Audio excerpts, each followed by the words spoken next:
निक एक सफल family man था जो अपनी खूबसूरत बीवी मैगी और 2 बच्चों आयला और मैक्स के साथ एक सुंदर से शहर में रहता था। वो एक कंस्ट्रक्शन फोरमैन था और काम पर उसका बॉस और उसके सबॉर्डिनेट्स दोनों उसको लाइक करते थे।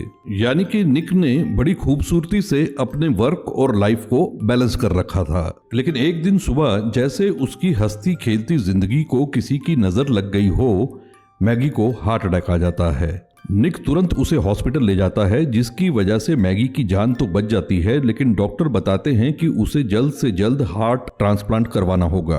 अचानक से निक का वर्क लाइफ बैलेंस पूरी तरह से डगमगा जाता है। काम के साथ साथ अब उसे बच्चों की देखभाल भी करनी थी। ऊपर से मैगी के लिए डोनर को ढूंढने का स्ट्रेस भी था। बच्चों को अपनी समस्याओं से दूर रखने के लिए एक शाम वो उन्हें कोबोल टेक की प्रेजेंटेशन पर ले जाता है। कोबोल एडवांस ह्यूमनाइड रोबोट्स बनाता है जिन्हें वो सिम कहते हैं। ये सिम घर के सभी कामों में हाथ बटा सकते हैं। मौका मिलते ही आयला एग्जीबिशन के दूसरे बूथ्स को देखने निकल पड़ती है। उसे अपने इर्द गिर्द ना पाकर निक घबरा जाता है और उसे ढूंढने लगता है। और तभी एलिस नाम की एक सिम आयला को उसके पास ले आती है। सेल्समैन के लिए इससे बेहतर क्या हो सकता था। वो निक को बताता है कि एलिस उनकी लेटेस्ट मॉडल है, जिसमें सबसे न्यूनतम एआई टैग्स फिट किए गए हैं, जिसके चलते उसकी रेंज के ह्यूमनाइड्स इंसानों की भावनाओं को समझने के सबसे करीब आ गए हैं। एलिस निक की जरूरतों के लिए परफेक्ट मैच थी, लेकिन उसके बजट से थोड़ा बाहर, जिसके लिए वो लोन ले लेता है। अगले दिन सुबह एलिस उनके घर के दरवाजे पर होती है और आते ही सीधे काम पर लग जाती है। वो निक और बच्चों के स्केड्यूल्स को सेव कर लेती है। घर के इलेक्ट्रॉनिक गैजेट से बिना बोले बात करने लगती है। इतना ही नहीं, स्टेयरकेस की ढीली रेलिंग को भी फिक्स कर देती है। शाम को घर लौटने पर निक और बच्चों को शीशे की तरह चमकता हुआ घर मिलता है और गर्मा गर्म खाना। एलिस इतनी एडवांस सिम थी कि वो टेबल से दूर खड़े हुए उन सब की जरूरतों और आदतों को रिकॉर्ड करने लगती है। डिनर के बाद रात में आयला एक बार फिर से दबे पांव किचन में पहुंच जाती है। उसे कुकीज चाहिए थी, जो कैबिनेट के टॉप शेल्फ पर एक कांच के जार में रखी होती हैं। कुर्सी पर खड़े होने के बावजूद वो जार उसकी पकड़ में पूरी तरह से नहीं आता और जार के पीछे पीछे आयला भी कुर्सी से गिर जाती है। कांच के जार के गिरने और टूटने की आवाज सुन निक नीचे किचन की तरफ दौड़ता है, जहां एलिस आयला को गोद में लिए हुए जमीन पर बैठी होती है। आयला को तो खरोंच तक नहीं आती, लेकिन एक कांच का टुकड़ा एलिस की जांघ में घुस जाता है और उस घाव से खून निकलने लगता है। आयला को बिस्तर में लेटाकर निक एलिस की सुध-बुध लेने आता है, जो लॉन्ड्री में अपना फर्स्ट एड कर रही होती है। निक उसकी मदद करना चाहता है, लेकिन एलिस बताती है कि उसके पास स्पेशल बैंडेज है जिससे उसका घाव जल्द ही भर जाएगा। अगली बार जब वो सब मैगी को मिलने हॉस्पिटल जाते हैं तो आयला की बातों से पता चलता है कि वो एलिस से काफी प्रभावित थी। बच्चों को तो एलिस का प्यार मिल गया था, लेकिन निक शायद मैगी के प्यार को मिस कर रहा था। अब वो सिम्स सिर्फ घरेलू कामों के लिए तो बने नहीं थे, उनका इस्तेमाल हर तरह के काम के लिए किया जा सकता था, कंस्ट्रक्शन वर्क के लिए भी। और निक की कंपनी यही करने जा रही थी।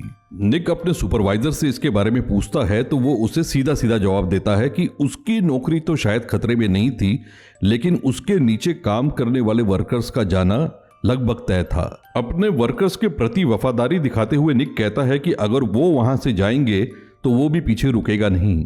बदले में सुपरवाइजर उसे अपनी भावनाओं पर नियंत्रण रखने को कहता है। वो निक को याद दिलाता है कि उसकी बीवी अस्पताल में है और ये उसके जीवन का एक नाजुक दौर है। यहाँ निक पिघल जाता है। उसे अपने बीवी बच्चों के साथ साथ उस सिम के लोन को भी चुकाना था। उस रात बच्चों को सुलाने के बाद एलिस निक को लिविंग रूम में बियर के साथ फिल्म देखते हुए देखती है। निक हल्का होना चाहता था और एलिस को भी फिल्म देखने के लिए आमंत्रित करता है। एलिस कौन सा किसी IMDb से कम थी, उसे फिल्म की पूरी कहानी पता होती है। निक कहता है फिल्म के बारे में जानना और उसे देखना 2 अलग अनुभव हैं। आप लोगों को भी समय मिले तो पूरी मूवी जरूर देखिएगा। निक कहता है कि एलिस को उस मूवी को अपने डेटाबेस से डिलीट कर एक नया अनुभव लेना चाहिए और एलिस इस अनुभव के लिए तैयार हो जाती है। उसके इंस्ट्रक्शन मैनुअल के अनुसार निक उसके गर्दन के पीछे के बटन को दबाकर उसके डेटाबेस से कैसाब्लैंका फिल्म को डिलीट कर देता है। अब एलिस कितनी भी एडवांस सिम रही हो, इंसानी भावनाओं को समझना उसके लिए पूरी तरह से मुमकिन नहीं था। कैसाब्लांका को देख के उसे ये समझ में आता है कि मोहब्बत के लिए कुछ भी किया जा सकता है। Everything is fair in love and war. और तभी मैगी का कॉल आता है जो ये गुड न्यूज देती है कि उसे डोनर मिल गया है। अगले दिन हॉस्पिटल में ट्रांसप्लांट की पूरी तैयारी हो जाती है, लेकिन एक चक्रवर्ती तूफान के चलते उसे रद्द करना पड़ता है क्योंकि हेलीकॉप्टर डोनर का हार्ट लेकर वहां पहुंच नहीं सकता था। उस रात निक अपने वर्कर साथियों को मिलने जाता है जिन्हें सिम्स के चलते काम ढूंढने में बहुत सी दिक्कतें आ रही थी। एक तरफ एलिस निक के घर को संभाल रही थी और दूसरी तरफ उसके कोवर्कर्स सिम को धुतकार रहे थे। वो दुनिया भर के सभी सिम्स को नष्ट कर देना चाहते थे। गम को हल्का करने के लिए दारू का दौर बरकरार रहता है और फिर निक के एक करीबी साथी मोंटी को याद आता है कि वो कंस्ट्रक्शन साइट पर कुछ टूल्स छोड़ आया था, लेकिन कंस्ट्रक्शन साइट पर पहुंचने पर उसका असली मकसद सामने आ जाता है। वो वहां वास्तव में सिम्स को नष्ट करने आया था। उन नए नवेले कंस्ट्रक्शन सिम्स को अब तक कंटेनर से बाहर भी नहीं निकाला गया था। मोंटी निक से उनके इलेक्ट्रॉनिक लॉक का पासवर्ड मांगता है। ये सुनते ही निक की सारी दारू उतर जाती है और वो मोंटी को पासवर्ड देने से मना कर देता है। दूसरी तरफ मोंटी उसे सालों से अच्छी तरह से जानता था। वो कहता है हो ना हो पासवर्ड निक के बीवी बच्चों का डेट ऑफ बर्थ ही होगा और उसका ये क्याफा सही निकलता है। कंटेनर खुलते ही एक लाइन में खड़े रोबोट्स को देखकर मोंटी की निराशजनक हंसी छूट जाती है। स्वार्थी इंसान मशीनों से इंसानों को बदल रहा था। वो एक एक करके निक की आंखों के सामने उन रोबोट्स को तोड़ने लगता है। घर पहुंचते ही निक सीधा शावर में घुस जाता है, मानो वो अपनी गलतियों को धोने की कोशिश कर रहा हो। और तभी एलिस टॉवल्स लेके सीधा वॉशरूम में आ जाती है। निक ये देखकर हैरान हो जाता है कि उसने एलिस का रोब पहना होता है। एलिस कहती है मैगी के कपड़ों की महक से बच्चों को संतावना मिलती है। निक कहता है जो भी हो उसे ऐसा नहीं करना चाहिए था। ये सुनते ही सिम एलिस मैगी का रोब वहीं उतार देती है। जो हुक्म मेरे आका। निक बिना कुछ बोले चुपचाप वहां से निकलना चाहता है, लेकिन एलिस उसे रोक लेती है। वो उसका टॉवल उतारकर उसे वहीं बिठा देती है। इसके बाद वो मैगी की आवाज में बात करने लगती है और निक की आंखों पर पट्टी बांध देती है और एक बीवी की तरह उससे पूछने लगती है कि क्या वो फिर से एक बार उसे घर पर अकेला छोड़कर अपने दोस्तों के साथ पीने गया था। उसे भूलना नहीं चाहिए कि अब वो एक शादीशुदा बाल बच्चेदार इंसान है। आंखों पर पट्टी बंधे हुए निक को सच में लगता है कि जैसे मैगी उसकी झोली में बैठी हो और इसके बाद उसकी सोचने की शक्ति पूरी तरह से बंद पड़ जाती है, जिसका अफसोस उसे अगले दिन सुबह होता है। वो एलिस से कहता है कि भावनाओं में बहकर उसे ऐसा नहीं करना चाहिए था। एलिस कहती है कि वो उसका हेल्थ डेटा हमेशा मॉनिटर करती रहती है और रात की गतिविधियों के कारण उसका स्ट्रेस लेवल काफी उतर गया था। निक भड़क जाता है और उसे समझाने की कोशिश करता है कि ये गतिविधियां प्यार और भावनाओं के लिए की जाती हैं।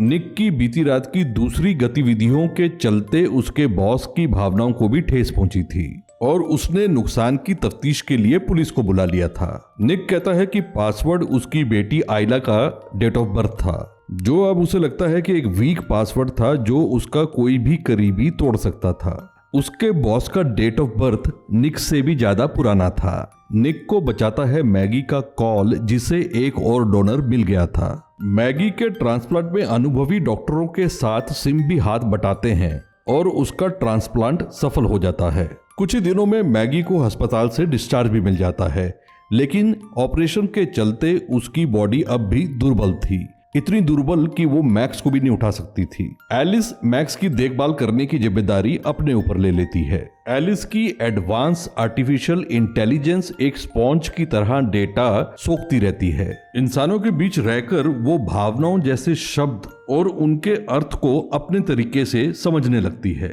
और धीरे धीरे उनका प्रदर्शन भी करने लगती है। मैगी के लौटने पर एलिस को ईर्ष्या अनुभव होने लगी थी। उसकी लिस्ट में घर का मर्द यानी कि निक और उसकी जरूरतें सबसे ऊपर थी।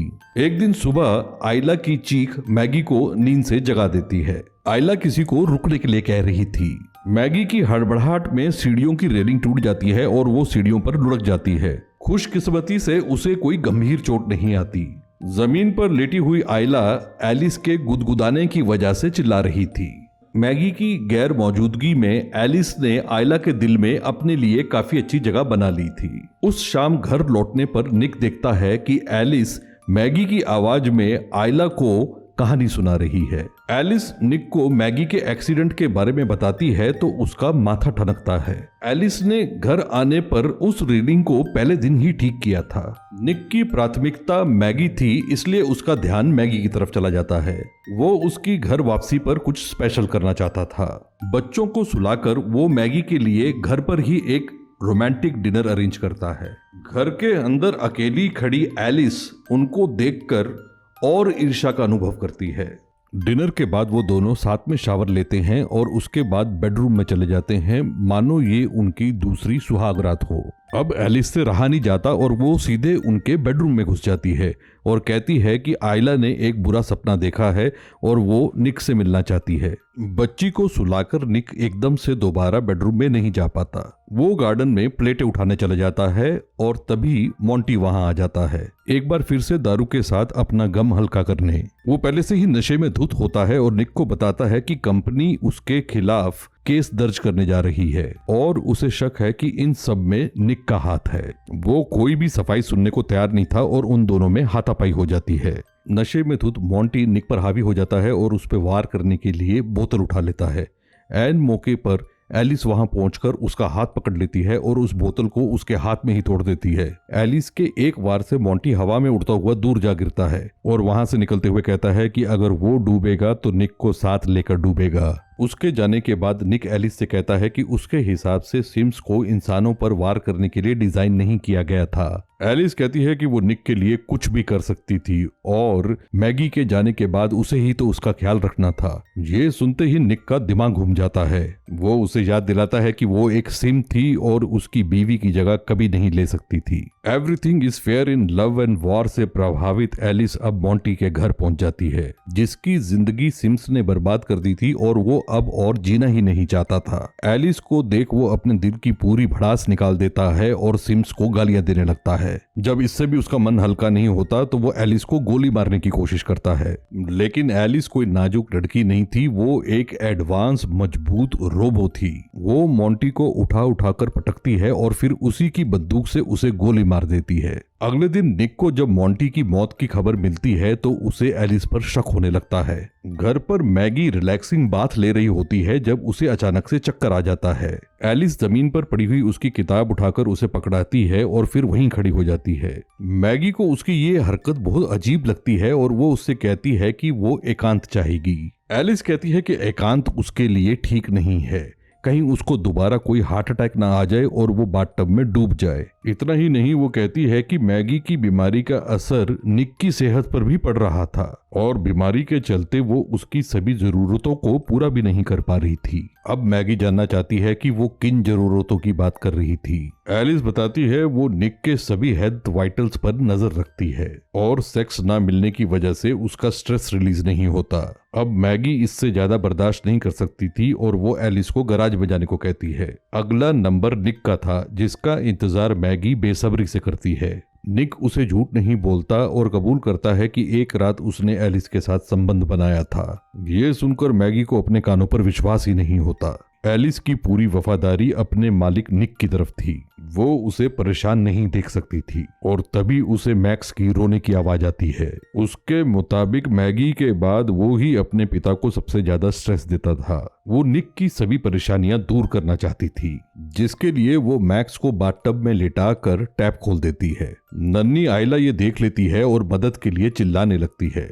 निक और मैगी अब भी नीचे लड़ रहे होते हैं। आयला की गुहार सुन वो दोनों ऊपर भागते हैं। स्टील से बनी मजबूत रोबो एलिस अंदर दरवाजा पकड़े खड़ी होती है।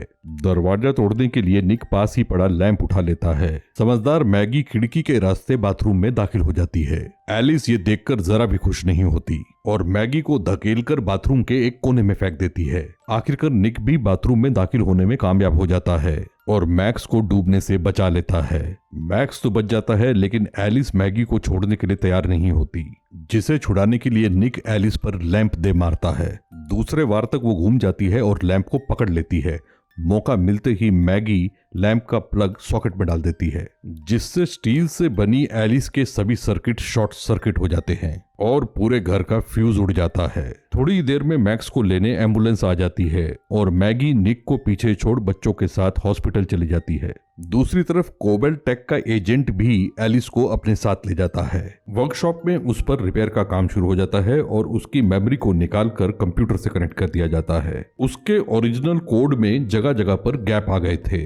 अचानक से वर्कशॉप के सभी स्क्रीन्स पर अजीब सी हरकत शुरू हो जाती है और मैसेज दिखाई देता है कि अपलोड शुरू कर दिया गया है। एलिस की मेमोरी ने उनके सिस्टम को हैक कर लिया था और कंपनी के सभी सिम्स को प्रभावित करने लगा था। घबराई हुई टेक्नीशियन उसकी मेमोरी को डिसएंगेज कर देती है, लेकिन तब तक बहुत देर हो जाती है। एलिस का सारा करप्ट डेटा एलिस 2 में ट्रांसफर हो जाता है, जो हरकत में आते ही सबसे पहले उन दोनों टेक्नीशियन का सफाया कर देती है और फिर अपनी जननी यानी कि एलिस को रिवाइव करती है, जिसके खूबसूरत चेहरे का एक हिस्सा पूरी तरह से छिल चुका था। एलिस निक को बहुत अच्छी तरह से जानने लगी थी और ये भी जानती थी कि वो उसे कहाँ मिलेगा।